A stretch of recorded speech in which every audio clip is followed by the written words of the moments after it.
here from the FIU football facility for the last regular season weekly media availability, previewing this game against Sam Houston and just kind of a general overview so far of the season. And we're joined by head coach Willie Simmons. Coach, just kind of opening statement. Obviously, last week was a great week for FIU, but certainly not done yet. And talk a little bit about kind of what you expect from Sam Houston, and we'll open up to the room for some questions. Yeah, definitely.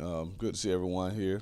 First, I want to give a huge shout out to our president, Jeanette Nunez, for feeding all the student athletes and coaches today for Thanksgiving brunch. So, shout out to her and her team for just the ongoing support, for FIU athletics. It's rewarding to see it coming from the top down. So again, definitely want to give her flowers with that, along with Scott and his administration. But like you said, just great, great moment for this program. Obviously, when I was brought here, 11 months ago, we talked about building a championship culture, getting the bowl games and things of that nature. And to be able to do it in the first year is definitely rewarding. But for these young men, for the work that they put in, their commitment to excellence, their sacrifices on and off the field, what they've had to endure. Being a student athlete in today's climate, people oftentimes take for granted what they go through. And being here in the building with them every day, just seeing some of the challenges personally, the things they go through, and still be able to come out every day, give it their all, and go out there on game days and play the way they played. It's why we do what we do. And so for me, that's the reward. The bowl is great. It's great for our fan base, great for our administration, great for our students. But for me, the reward is being able to see these guys be celebrated the way that they have been. But like Darren said, the work is not done. We still have a huge game coming up this week against the Sam Houston team that's playing their best ball. They've won two of their wins are coming in their last three competitions, and so we definitely got to make sure that we're locked in. This will be a challenging week for us, to say the least. We're out of the championship hunt as far as playing for a conference championship. We've accomplished 6 wins that makes us bowl eligible, and so we're kind of in that precarious spot of, what are we playing for? And so just having to keep reminding the guys that in this program, we don't chase success, we chase excellence. And we've been successful in that regard of being bowl eligible, but the excellence is in us doing everything we can to play our best ball when it's time to. So we got to have a great week of preparation. We have to go to Houston locked in, ready to take on a team that is going to play for pride. This is senior night for them, their last game of the season, and so we definitely can't take these guys for granted. I mean, the same team that we just beat to get the 6, they lost to by 2 points, and for all intents and purposes had many opportunities to beat Jacksonville State. And I've said it all season, in this league, everybody's talented enough to beat everybody. And it's the teams that don't beat themselves that typically have the most success. So for us, we have to stick true to the formula that we've had that allows us to win, which is protecting the football, running the football, stopping the run on defense, and not giving up explosive plays for touchdowns, and being dominant in special teams. And so if we can do those things Saturday, I definitely feel like we give ourselves a great opportunity to get 7 wins in the regular season, something that's only been done in this program 4 other times. So we definitely have a lot to play for. We can really make our mark on the relatively short history of this program, and this can be the start of something very special here at FIU if we take care of our business. Something that you said last week, and it was kind of in reference to Senior Day, but I'm thinking and asking you, is it a similar message? It wasn't only the last game for the seniors, but it's the last now 2 games that this group is going to be together, and we really don't know what's in the future. Is that part of your messaging to make sure that the guys are still bought in this week? Yeah, no question. It's living in this moment. Is really being thankful. It's ironic that it's Thanksgiving weekend. We have a lot to be thankful for. This football team, this brotherhood that we share. And like you said, this will be the last 2 times that this team gets to take the field together. And in this crazy landscape that we're in, this may be the last time that this team takes the field together, because who knows what's going to happen after Saturday. Guys get closer and closer to decisions as far as transferring. I don't know how opt-outs will be now with the 1 portal window coming up, but that's become a part of college football the last few years. Is guys opting out of bowls, and so we could potentially have a few guys who decide that they played their last game as an FIU Panther, and that they won't play in the bowl game. I hope that's not the case. I hope everyone stays here and finishes this thing off the way that we started it. But we just don't know, and so this week is really the last guaranteed time that this football team will be together. This Tuesday practice was the last time that we'll be in a full padded practice.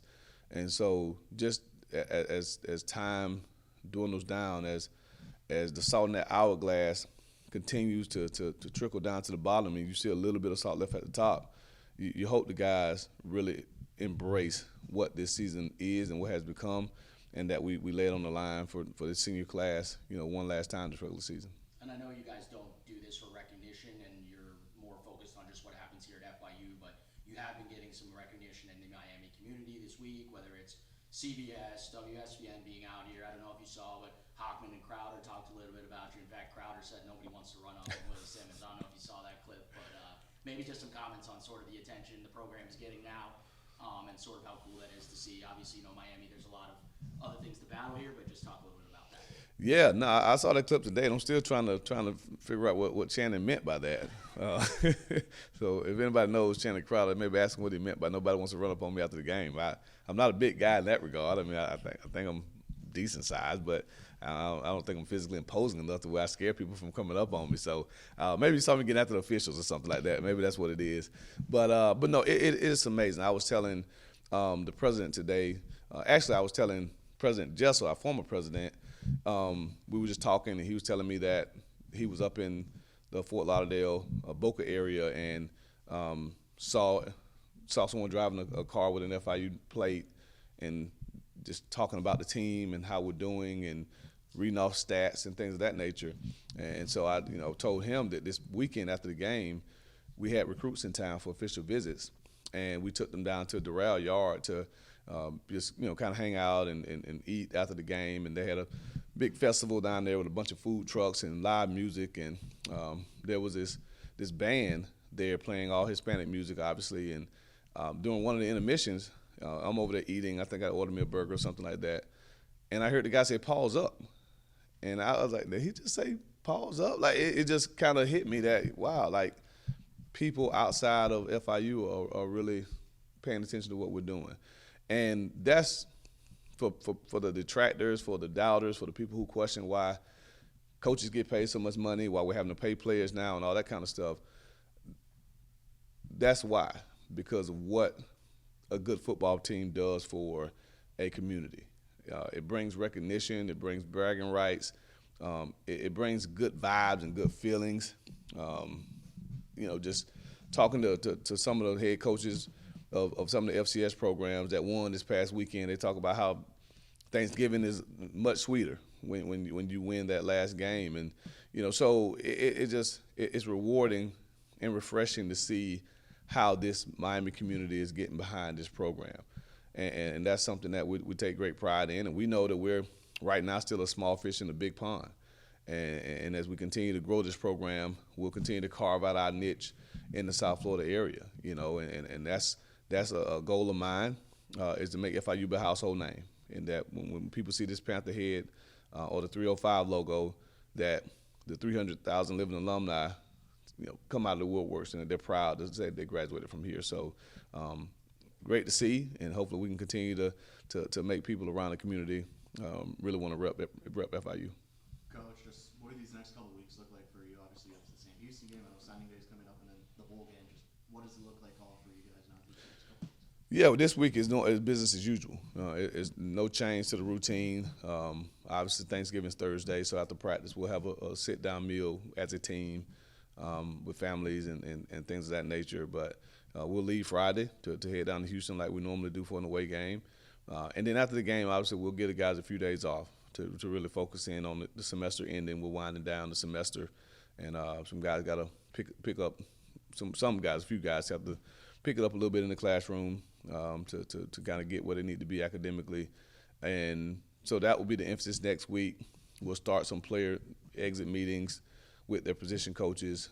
I'll start my meetings with the players near the end of next week.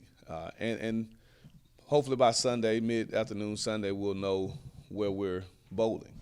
And once that's finalized, we'll start preparation for that. So logistically, what that looks like as far as what day we're leaving, where we're staying, how many team members, support staff, families, administration, all that, how many people were traveling.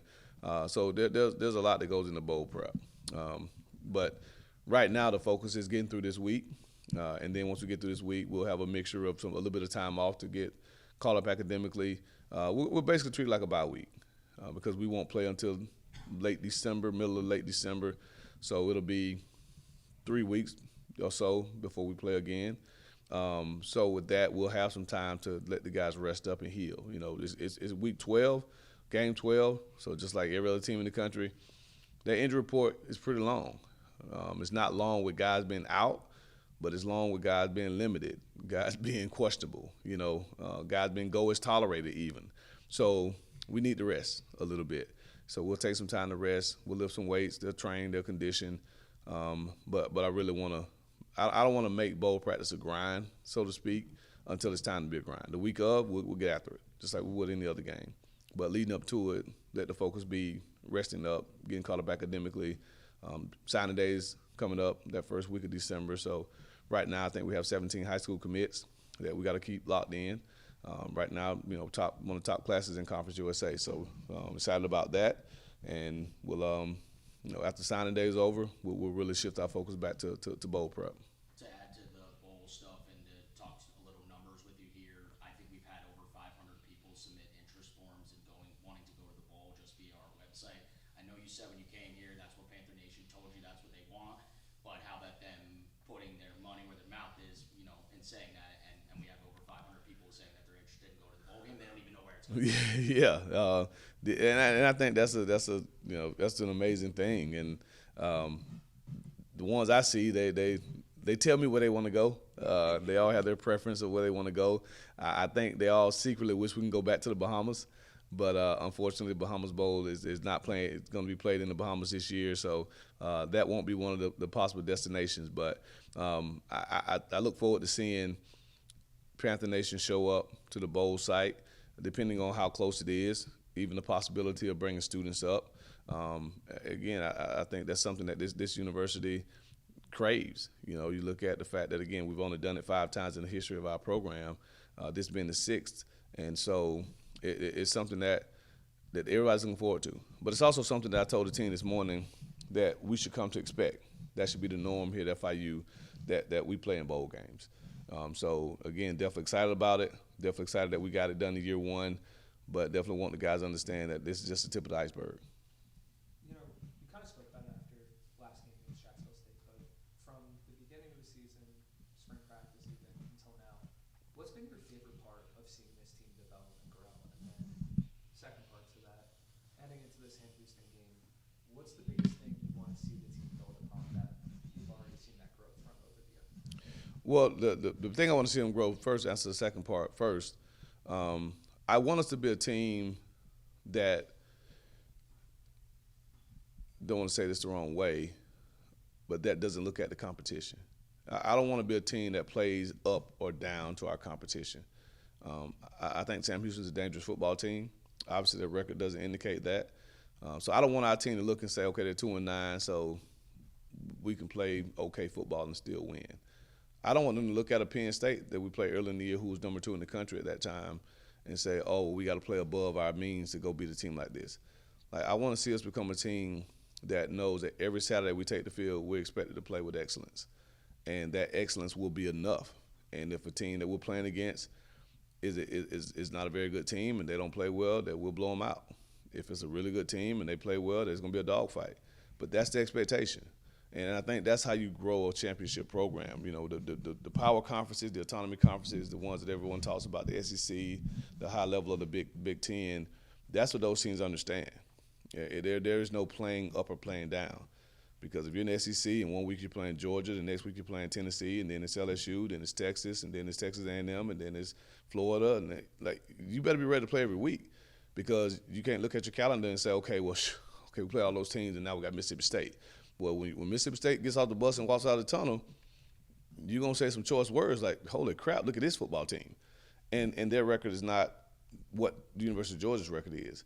And so I think that's the thing about that conference is that those teams know that every week we got to bring it. Like, there is no week off. Other than a true bye week, there is no week off in the SEC. And that's the mindset that you got to have to be a championship-level team at that level. Well, that's the same mentality that I want this football team to take. There is no week off. There is no, okay, yeah, we can take the load off this week. We don't have to bang this week. Coach, we don't have to go on full pass on Tuesday. Yes, we do. No matter who we play, we're gonna go on full pass on Tuesday. And we're gonna start practice with team run. And we're gonna do inside. And we're gonna do rattle the cage. And we're gonna have a physical practice, whether it's week 1 or week 12, because that's what we do. And that's the mindset that championship teams have. And so that's why I want to see the team continue to grow to as we move forward. But the thing that the first part of the question, what I've enjoyed the most about seeing this team is just how close they've come. I didn't know. I would have been able to tell you in January or February or even after spring ball that if our starting quarterback to start the season wasn't the starting quarterback at the end of the season, that he'd be the biggest cheerleader for the guy that took his spot. I didn't know the answer to that. Now I do, because I've witnessed Likes support Joe like a player I hadn't seen before. I've seen him still lead this football team. I've seen him still get excited. You know, we awarded a player, the leadership council decided last week that they wanted to reward a player on the team who brought the most juice on the sideline. Whatever player brought the most juice, the leadership council rewarded them. And we let them vote on it. We let them select. And Lights won. He won as the guy on the sideline who brought the most juice. Now, of course, there were some others saying, no, Coach, I brought more. You know, of course, they, all about that. But the fact that he's on the leadership council, the fact that he was selected as the guy on the sideline who brought the most energy during the game, and he didn't play one snap, shows how far this team has come, shows how close this team is. That's what's been the most rewarding thing for me to see, because I told him in the beginning of the year, the closest team wins. Point blank period. The most connected team in the country wins football games. And that we've shown that we're a connected football team. And so as we continue to grow, that's what hopefully I'm looking forward to this weekend, that the connectivity of this team goes out and plays extremely hard, because we only have a limited amount of opportunities left to play as this current team. And after that, it'll be a different group of individuals coming into the door. So, but it's been a fun ride since we started this thing back in January. That's part of the process. That's part of the journey. And fortunately for us, our guys bought into that, and we put ourselves in a position to do something that hasn't been done around here, in a long time. You talk about Alex Perry. Just where do you think he's grown the most this season? Obviously now having a really good role, having a really good stretch of players. Yeah, I think Alex has really just grown in his overall understanding of this offense and the different ways that we can get him isolated. That's one of the benefits of running the scheme that we run, to where he can move around the field. He can line up anywhere. He can line up outside as number 1 to the boundary, as number 2 into the boundary in the slot, as number 3 to the field, number 2 to the field, number 1 to the field. We're even going to line him up a little bit in some other places that'll be unique this week.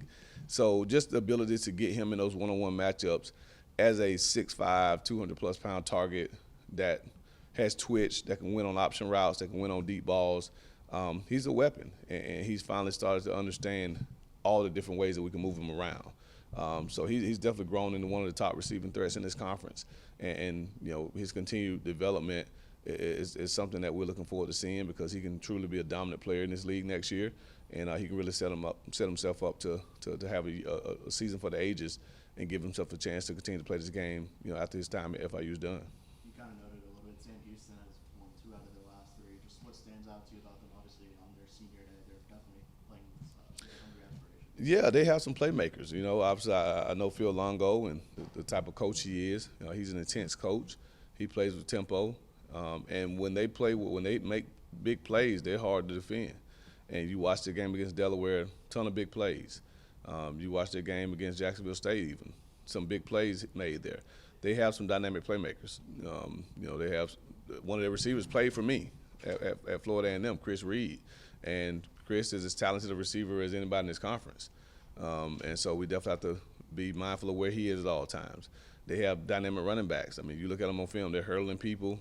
They're doing all kind of dynamic things that give them a chance to be explosive. and they have two young quarterbacks that are really maturing right before your eyes. We visited Landon Locke. You know, he's coming off of ACL, the senior in high school, but was a highly recruited kid that had Power 4 offers, was committed to a Power 4 school.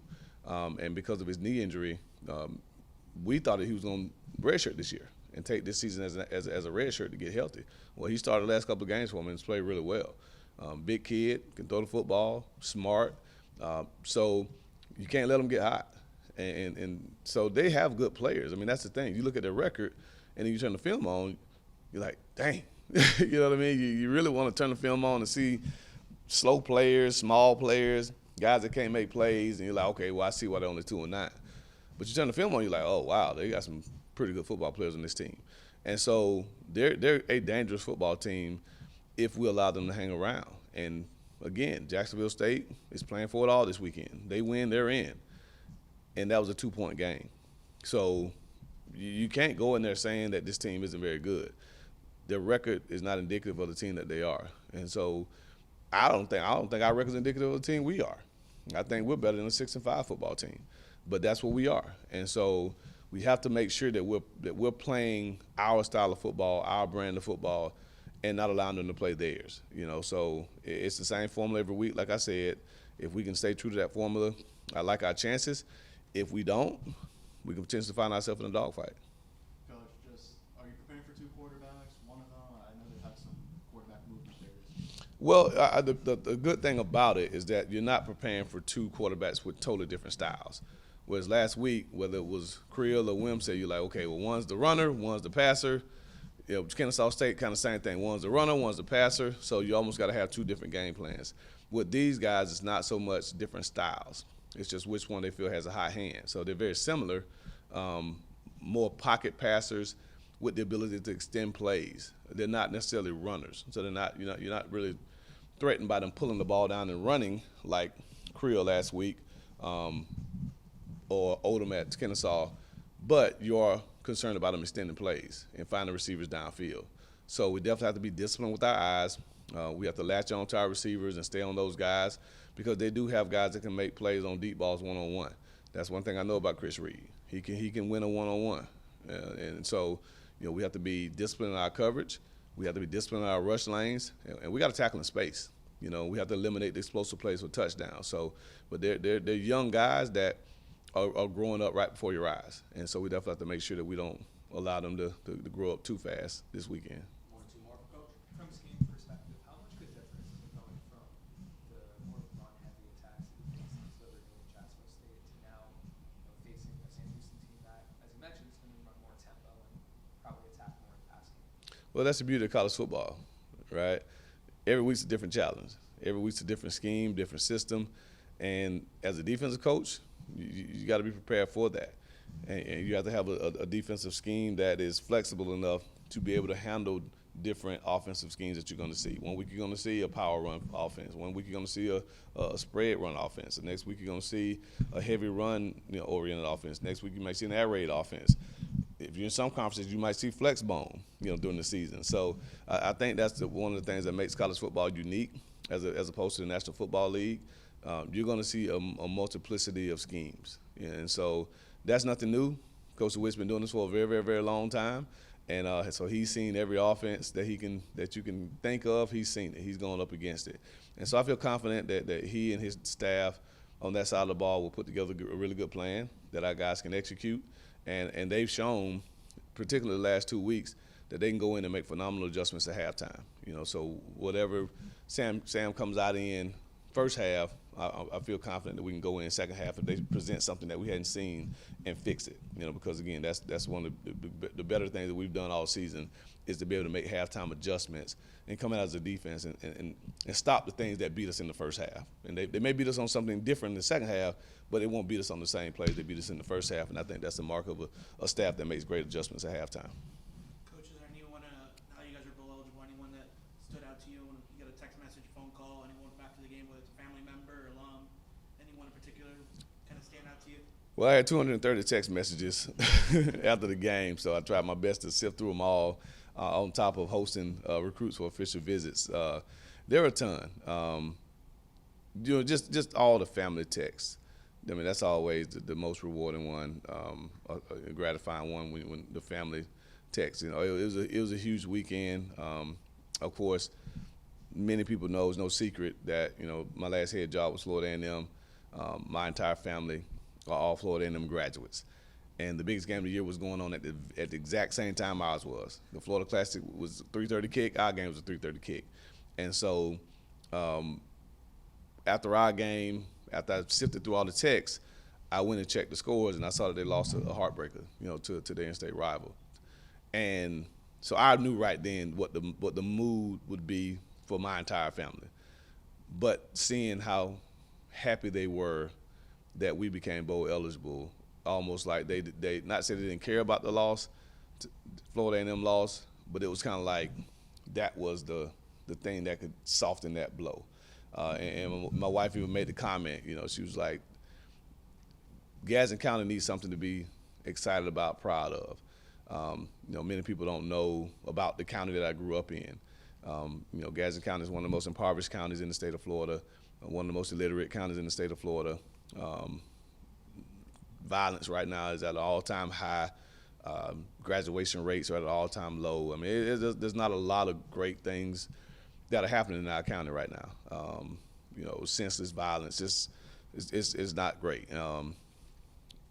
But just to see the amount of people from my county, from my high school, from my community, congratulating me, saying can't wait to see where we're going bowling. Like, they're making plans to go too. So the 500 plus people that have signed up, a great number of them may be people from Gadsden County, my hometown. So if it's somewhere relatively close in the South, much like the first game we played this season, where there are a lot of Rattlers in the stands, you'll see a lot of people from Gadsden County, Leon County, that will support us in our bowl game. So that was, of all the texts I got, of all the congratulatory messages I got, seeing my family, my friends, but people from my hometown.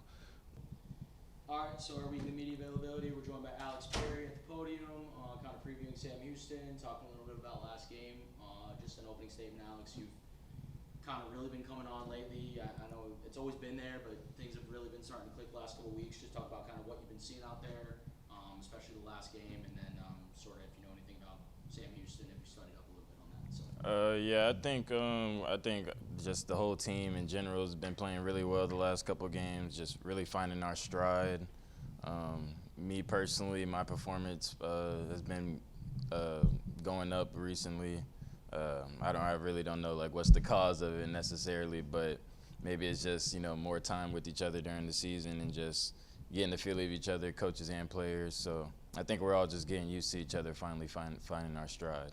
So hopefully that can continue this week in Sam Houston. You're usually pretty chill, and you always kind of have a pretty cool, calm, collected demeanor, but definitely after you scored that touchdown, you let a lot of emotion out. Yeah. You just take us through that play and sort of what you're thinking as you're racing down the field, running away from defenders, and heading to the end zone. Yeah, big emphasis in our receiver room is always just getting our racks up.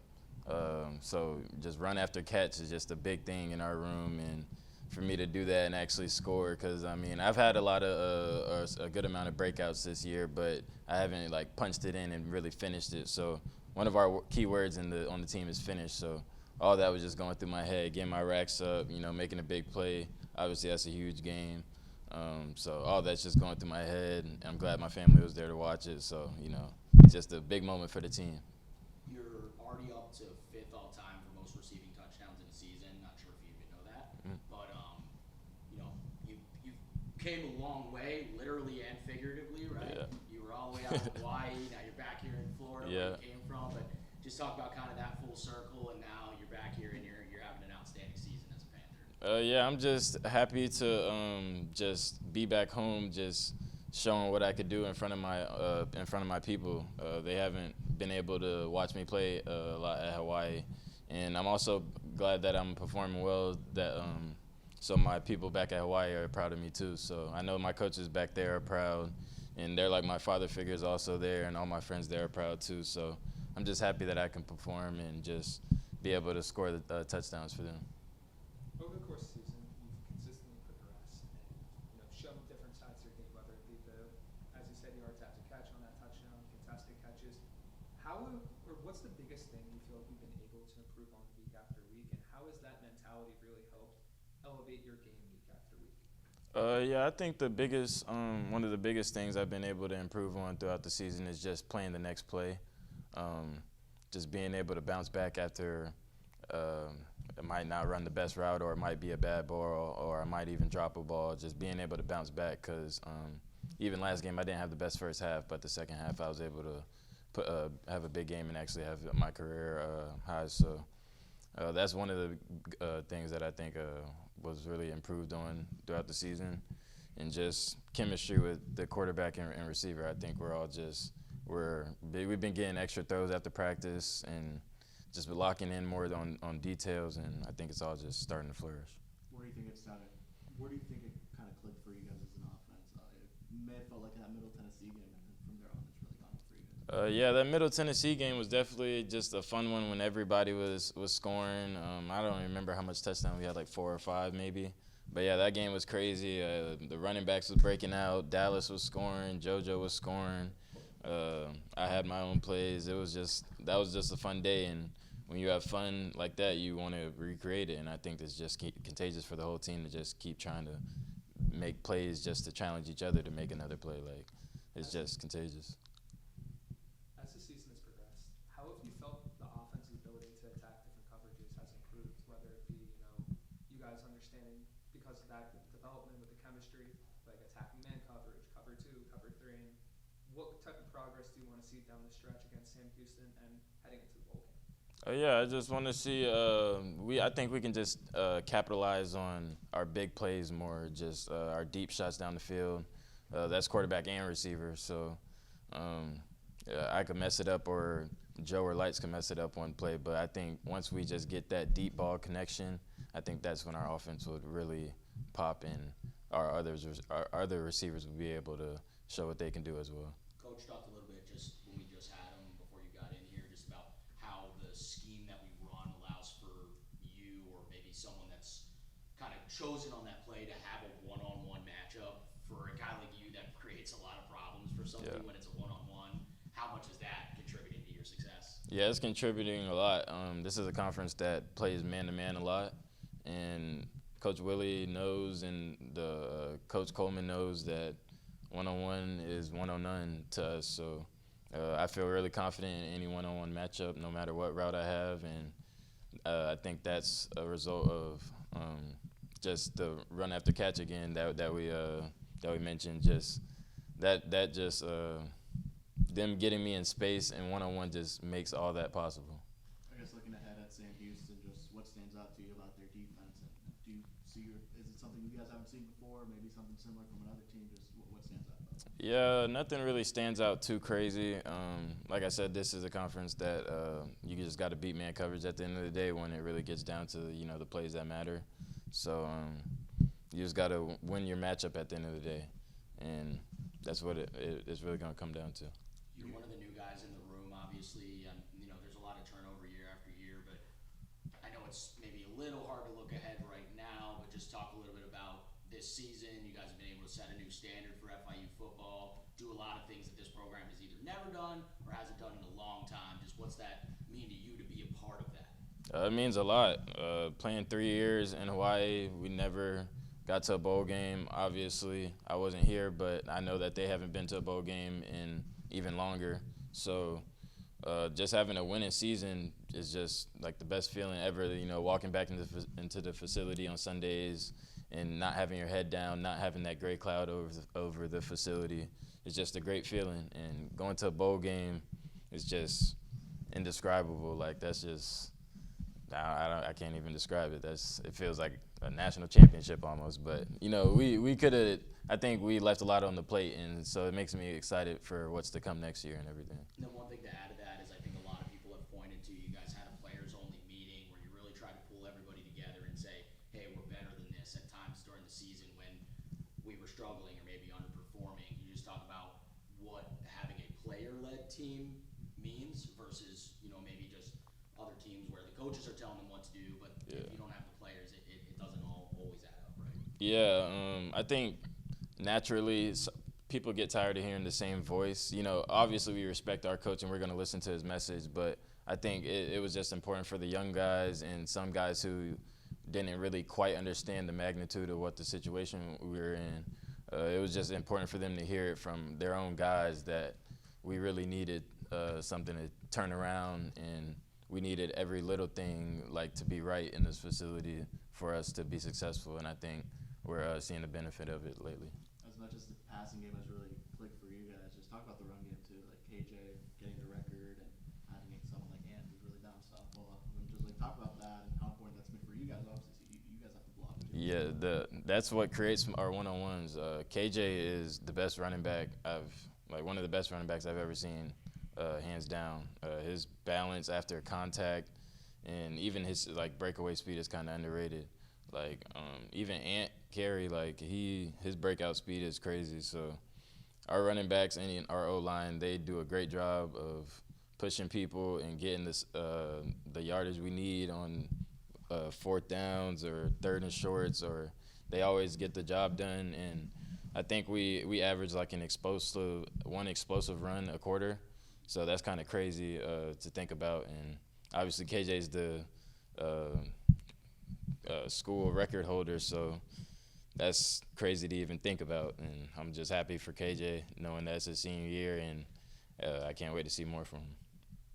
Over these last 2 games, what are your main goals and what are the goals that you want to see this offense accomplish? My main goals is to just stay on the streak that I've been on lately, but even better. So last week was my first 100-yard game. I think I just want to continue on that path. Definitely keeping the touchdown streak alive for me. And then obviously as a team, we just want to end the season with the winning record. We got a chance to finish 8-5. So if we finish 8-5, that would be historic for this school.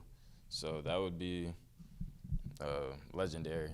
And we just got more to improve on after that. So. All good with Alex? Yep. All right, thank you. Thank- All right, y'all. We are joined by Johnny Chaney at the podium. Johnny Chaney Jr. Following an outstanding game against Jack State. And then obviously just kind of previewing a little bit about Sam Houston. But Johnny, just talk a little bit about kind of what you've seen. Give us an opening statement, and then we'll open up to the room for some questions. Well, first and foremost, I want to give all thanks to God for allowing me to be able to play football at a high level this season. He's noticed all the hard work that I've been putting in, and it's all paying off. Also, huge shout out to my family, my support staff back at home. They've been amazing through this journey. It's unreal, man. Everything I want is right in front of me. Yeah. So let's continue. You've been around for a while. You've been around it with Coach Simmons for a while. Just how cool is it for you to be able to achieve a lot of the goals and really start what is a turnaround for this program this season with the guy that you started with, and now you're back with them and still balling? Just understanding that, just trusting his process and what he has going. I've seen it done before at all levels with him. It's really amazing what he can do, and just knowing that, as one of the leaders, helping him change the culture around and establish things and enforce things that can really take this program far. You guys have a very deep room, and we had Josiah Taylor after the game, and we've had Percy a couple times too, and the only things they can say is just about how much you guys are all making each other better, and they're pointing to you for leadership, not just your play on the field. They're calling you a dog, blah, blah, blah. Like, what does that mean for you? Your teammates are seeing what you're doing, but they're also taking a lot of confidence from your leadership and coming out there and playing. Josiah was insane on Saturday. Yes, and it means a lot, man. And just knowing that, this is who we really are. We haven't been putting on an act for each other for 11 months, man. I knew them for 11 months, but it feels like 5 years. So it's just, knowing that we build that bond, that relationship fast, and we feed off each other. Obviously, learning from each other. There's still a lot of things that I learned from Percy and coverage and Josiah's slipping blocks. So, just learning from each other and taking things away that allows us to elevate our game every game. Every game is one of us having a great game. So, Just how are you feeling after that one? I know you went down with an injury there, but were able to come back. Just how are you feeling? How are you feeling ahead of Sam Houston? I'm feeling great. Shout out to the training staff. The process of getting my shoulder back good is always great throughout the week. and I fully trust them in the preparation and needed to be ready for Saturday.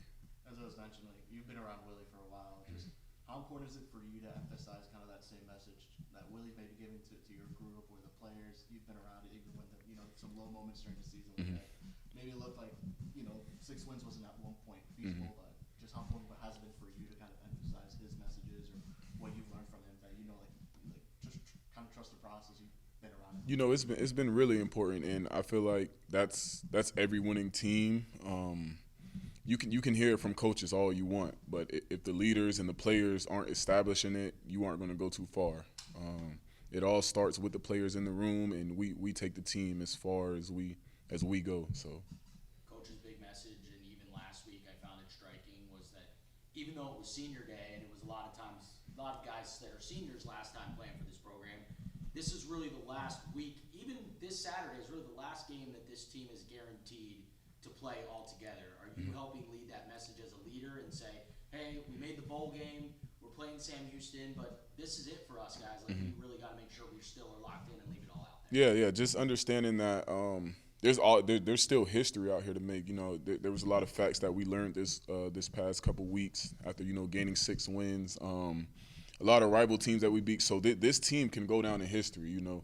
There's a lot of unfinished business, and although, like you said, for the postseason, this might not be the same team. The message for the guys is don't get complacent. Like, we worked hard for this. It's been a great brotherhood, but at the end of the day, like from spring, we built this together. So just understand and take it day by day, and don't worry about the future. Worry about now. Was the main message. Whether it be on the field this year, being in the centerpiece of one of the centerpieces of this defense, or your leadership, you've had a really, really impressive year. Kind of talk to your mentality that you've carried from the spring until now, and what this season really means for you. It means a lot. The season just shows how much work I really put in these past 4.5 years. Just having the mentality 1-0 every day, and I'm glad we got the message through the whole team to take it 1-0 every day. It's really big, because if you think about the future too much, you miss the present, you miss what's right in front of you. So that was really important for me. Like, being scared of the unknown. I'm here, I'm taking the risk. Obviously, I believe in what Simmons has. I could have went somewhere else, but I'm glad I'm here, and I took that risk and betted on myself and this family, and we got something special, so I trust it. What was the message for you guys going into that Jacksonville State game? It seemed like it was stop the run, but just how important was that to do it? Defensively, that was the only message. We knew what we were dealing with. Obviously, we emphasized that every day. Like Big Sue, you couldn't even get a response out of him. What you wait for breakfast? Stop the run. So it was that big of a deal. We know we were facing the number 2 running back in all of college football right now, so we knew what was at stake, and we knew that they were very beatable. So we went out there and did that.